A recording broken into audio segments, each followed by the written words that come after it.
কোন পথে বাংলাদেশ? বাংলাদেশের রাজনৈতিক অঙ্গনে নতুন বিতর্ক।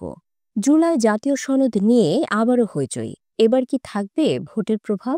নতুন করে ঘুরপাক খাচ্ছে দেশের নির্বাচনী রাজনীতি। জুলাই সনদ বাস্তবায়নকে ঘিরে নতুন বিতর্ক এবং আন্দোলনের প্রস্তুতি শুরু হয়েছে। দীর্ঘ সংলাপের পরও রাজনৈতিক দলগুলো জুলাই সনদ নিয়ে ঐক্যমতে পৌঁছাতে পারেনি।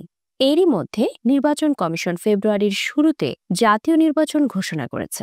পিআর পদ্ধতি, লেভেল প্লেইং ফিল্ড এবং আওয়ামী লীগ ঘনিষ্ঠ দলগুলোর রাজনীতি নিষিদ্ধকরণ নিয়ে নতুন রাজনৈতিক মেরুকরণ দেখা দিয়েছে।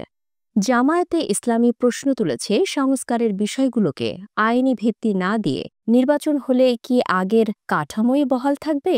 গণ অধিকার পরিষদের সাধারণ সম্পাদক রাশেদ খান বলেন, হত্যার সঙ্গে জড়িত প্রতিটি দলকেই বিচারের আওতায় আনা প্রয়োজন। ২৮শে সেপ্টেম্বর থেকে রাজপথে বিক্ষোভ কর্মসূচি ঘোষণা করেছে খিলাফত মজলিস। জামায়াত ইসলামী আন্দোলন সহ আরও কয়েকটি দলও অচিরেই আন্দোলনে নামার প্রস্তুতি নিচ্ছে। খিলাফত মজলিসের আমির বলেন, পিআর পদ্ধতিতে নির্বাচন, লেভেল প্লেইং ফিল্ড এবং জুলাই সনদের ভিত্তিতে নির্বাচন, এগুলো আমাদের দাবি।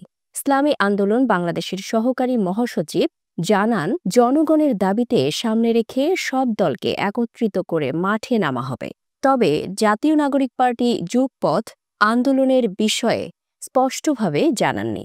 সমমনা দলগুলোর মধ্যে আলোচনা জোরদার হলেও এখনও চূড়ান্ত কর্মসূচি স্পষ্ট হয়নি। জুলাই সনদ নিয়ে রাজনৈতিক উত্তেজনা কি ফ্লোরে আন্দোলনের রূপ নেবে? ফেব্রুয়ারির নির্বাচনের আগে দেশ কি সত্যি স্থিতিশীল হবে, নাকি নতুন সংঘাতের দিকে ধাবিত হবে? সময় বলে দেবে।